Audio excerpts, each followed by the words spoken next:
They told me to turn my car around and leave right there at the gate 2 days before Christmas, like my family's land was some kind of mistake that needed erasing. 2 HOA security guards stood in front of my uncle's farm with their arms crossed, and behind them, the HOA president looked me straight in the eye and said, "This property doesn't belong to you anymore." I remember thinking standing there in the snow that this was either the biggest misunderstanding of my life or the beginning of something very ugly. I hadn't planned to stay long. I drove 6 hours from Denver through half-frozen back roads following a GPS route I barely recognized from childhood summers. The lawyer's letter had come 3 weeks earlier, formal and cold, except for one thing inside the envelope, a single brass key and a handwritten note from my Uncle Walter telling me to see the farm with my own eyes before signing anything. My uncle and my father hadn't spoken in decades, and neither had I really. Family fractures like that don't heal on their own. They just sit there quietly waiting. So when I pulled up to the gate that night, snow piling up on the hood, I expected silence, maybe decay. What I didn't expect was a black SUV idling beside the entrance, yellow lights flashing, and 2 men in reflective vests blocking my way like bouncers outside a club I didn't remember joining. Then she stepped forward.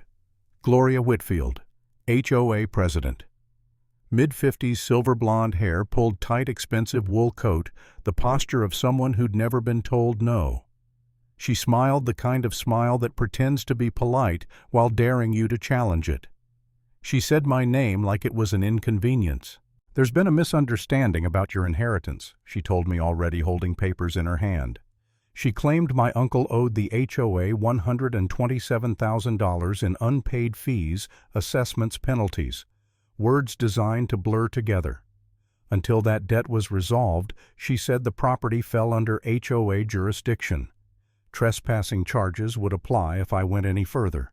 I didn't yell. I didn't argue. I just stood there gripping that key, staring at the rusted gate and the faded sign that still read Holloway Farm. Something about the way she spoke, the way she tucked the paperwork away before I could really read it, told me this wasn't just about money. This was about control. I left. I drove to the nearest motel, a tired place off the highway with flickering Christmas lights and a room that smelled like old smoke and bleach. I sat on the edge of the bed and finally opened the second envelope my uncle's lawyer had included, the one marked personal. Inside was a single page in my uncle's cramped handwriting. He told me not to believe the numbers. He told me everything was in the safe, but it had been welded shut. And he told me to find someone named Harold Brennan. That was the first night I realized my uncle hadn't just died. He'd been fighting something. The next morning I started digging. Lawsuits against the HOA, dismissed. Complaints, buried. A pattern of people who pushed back and then quietly disappeared from the community. By midnight my phone rang. A shaky voice told me not to sign anything and to meet him at an old church on the hill before sunrise. Then the line went dead. I barely slept. When I pulled the curtain back, I noticed a dark sedan in the parking lot, lights off, someone inside smoking, watching my door. Paranoia crept in fast. I told myself I was overreacting, but my uncle's note echoed in my head.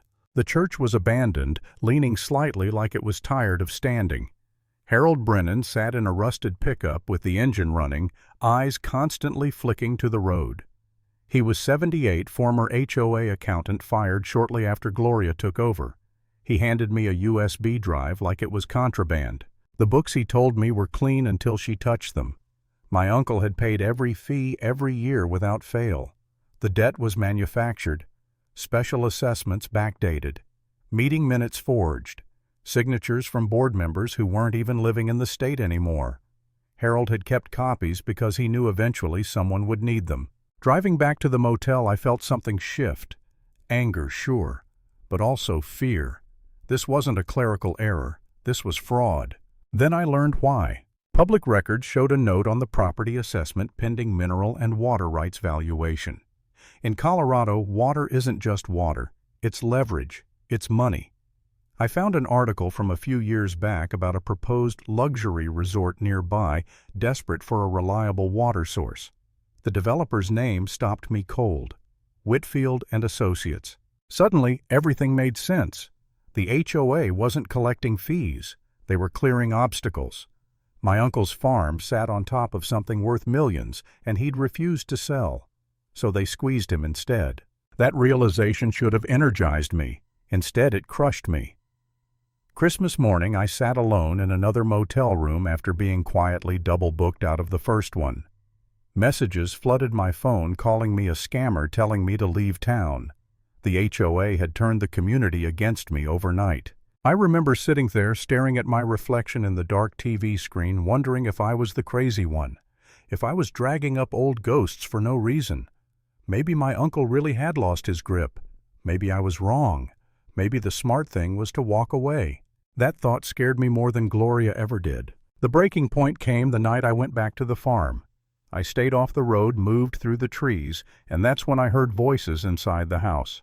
Flashlights cutting through rooms, drawers being dumped, and Gloria's voice, sharp and urgent, ordering them to destroy anything that contradicted their filings. I hid in the old storage shed, the place my uncle used to take me fishing as a kid, and that's when I remembered something he'd said years ago, tapping the floorboards like it was a joke. Everything important is beneath your feet. It wasn't a joke. Under one loose board I found a sealed tin. Inside were deeds, geological surveys, letters refusing buyout offers, and a recording. A recording of Gloria and her board calmly discussing how to financially break my uncle until he gave up or died. I sat there in the dark, listening to it, my hands shaking. That was the moment I stopped doubting myself. From there, everything moved fast. I called a lawyer in Denver who specialized in HOA fraud. She didn't sugarcoat it. What I had wasn't just a dispute, it was racketeering. And Gloria wasn't untouchable. She was desperate. More people came forward. A clerk, a former board member, ledgers, emails, proof layered on proof. Gloria tried to intimidate me with fake criminal records, police complaints, public smear campaigns.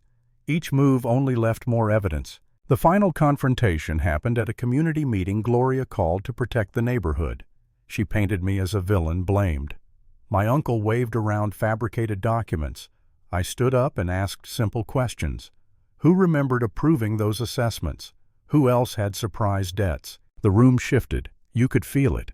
And then the doors opened. Federal agents walked in. Gloria froze. Her confidence cracked like glass. She screamed. She pointed at me. She said this wasn't over.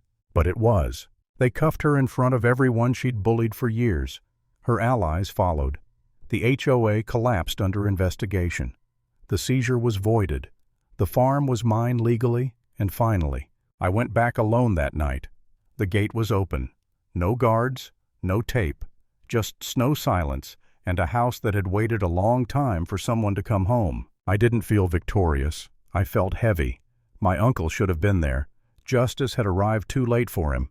But as I stood there, key in hand, I understood something simple and brutal. Power only works when people believe it's permanent. It isn't.